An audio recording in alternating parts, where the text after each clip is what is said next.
Hi everyone, welcome to another maths video by Maths with Sarah. So today we're going to be tackling this probability question, which just by the sheer amount of information I've given you, I think is enough to baffle anybody. There is so much information and there's also a diagram as well. There's a lot of info on this one, is the gist. But that said, once you actually get down to it, the question itself isn't too bad at all. So as with all of these, I encourage you to pause the video, have a read through the question, all the information, have a read through the question, have a go yourself, see how you get on. Even if you can't fully solve the question, think about what methods you would use, and then check back and I will go through the question fully. Okay, so this question, we've got two spinners, spinner A and spinner B, and each one can either land on red or white, which is this little diagram here.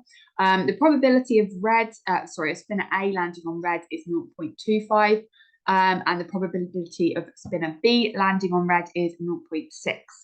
So he spins both of the spinners however many times, an unspecified number of times.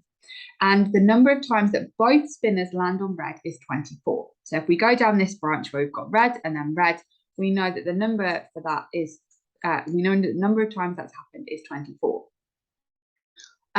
We've been asked to work out an estimate for the number of times that both spinners land on white.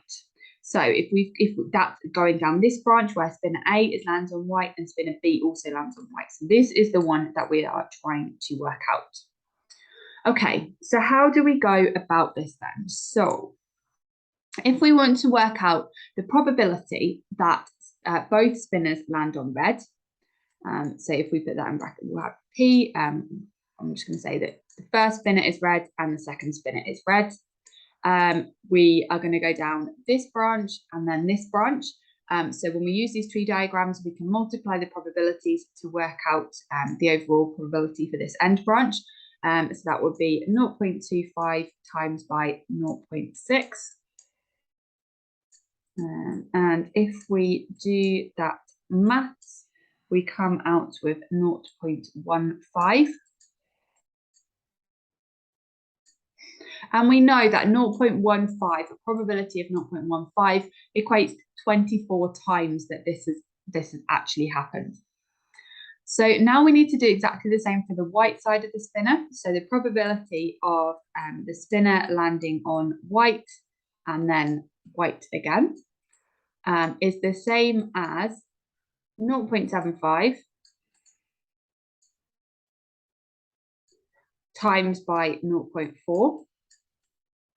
So this is a calculator paper, but if you don't need a calculator, all the better.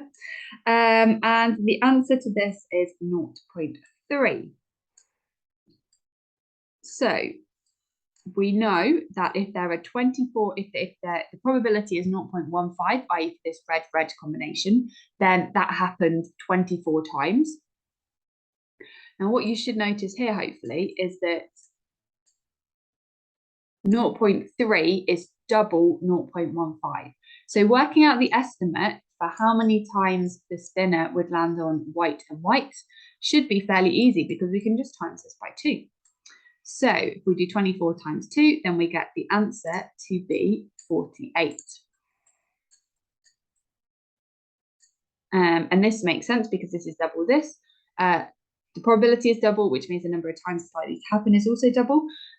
So in all, this question wasn't too complicated, actually. So it was midway to the back of a paper 3, which I would have said made it quite a challenging question based on where it is in the paper.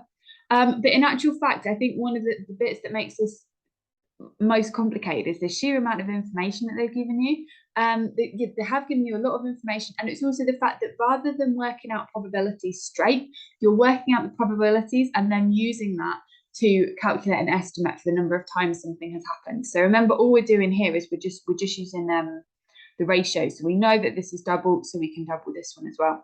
So overall, I mean, you could use it as a scale factor, but essentially that's what we've done. We've just done it a slightly simpler way. Again, with all of these, there's however many different ways of doing it. So all in all, I actually think a reasonably simple question once you've actually figured out exactly what they're asking you to do. Okay, so hopefully that was useful. I've got quite a few probability questions on my YouTube channel at the moment, so there are plenty more if you want to have a look at some of the others. And as always, I encourage you to like and subscribe to my channel.